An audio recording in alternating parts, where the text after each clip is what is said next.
I didn't plan to betray my husband. That's the part people never believe.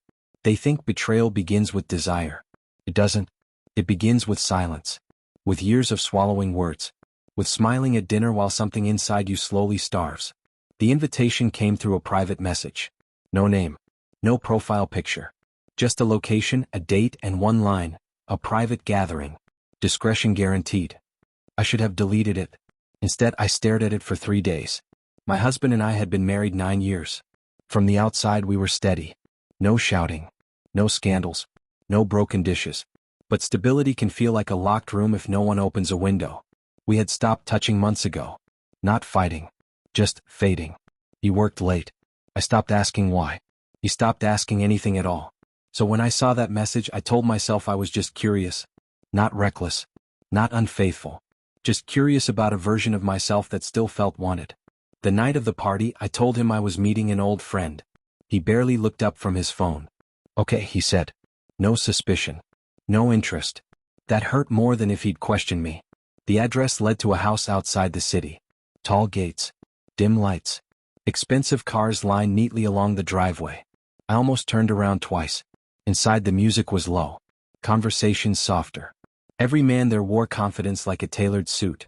They weren't loud. They didn't need to be. They watched. And I felt seen. Not grabbed.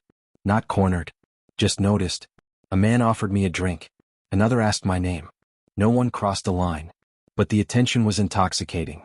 After years of feeling invisible at home, a simple look felt like oxygen. I kept telling myself I wasn't doing anything wrong. I hadn't touched anyone. I hadn't said anything inappropriate. I was just standing in a room. But deep down, I knew why I was really there. To prove I still had power. To prove I wasn't just someone's wife. Hours passed. Laughter. Low murmurs. Compliments that lingered in the air longer than they should have. I didn't give out my number. I didn't disappear upstairs. I didn't betray him in the physical way people expect. But I betrayed him in another way. Because I liked it. And that's when everything shifted. Around midnight, the front door opened again. I didn't think anything of it at first. Just another guest arriving late. Until the room changed. You can feel it when energy tightens. Conversations paused. A few men straightened subtly. I turned toward the entrance. And my breath left my body. My husband stood there. Not confused. Not angry. Just aware. Our eyes locked across the room. In that single second, every excuse I had built collapsed. He wasn't supposed to know about this place. He wasn't supposed to know this version of me existed. But there he was. He didn't shout. He didn't storm toward me. He didn't create a scene. He simply walked in like he belonged there. Because he did. One of the hosts greeted him by name. That was the moment the ground disappeared beneath my feet. He wasn't there by accident. He wasn't there looking for me. He was part of it.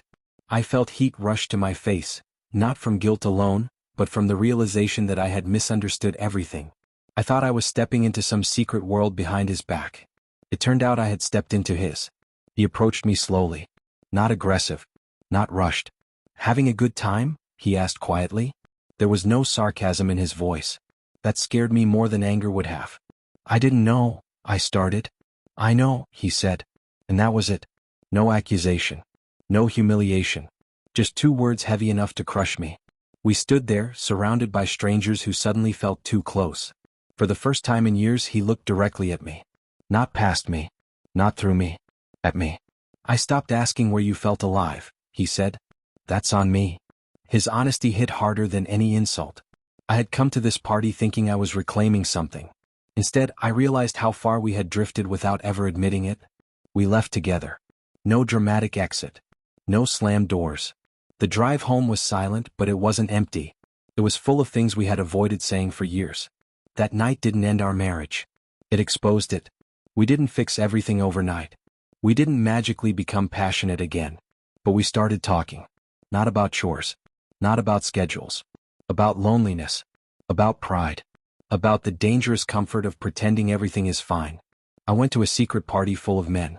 But the real secret wasn't the party. It was how invisible I had felt in my own home.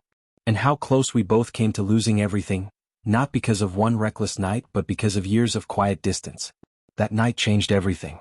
Not because he caught me. But because, for the first time in a long time, we finally saw each other.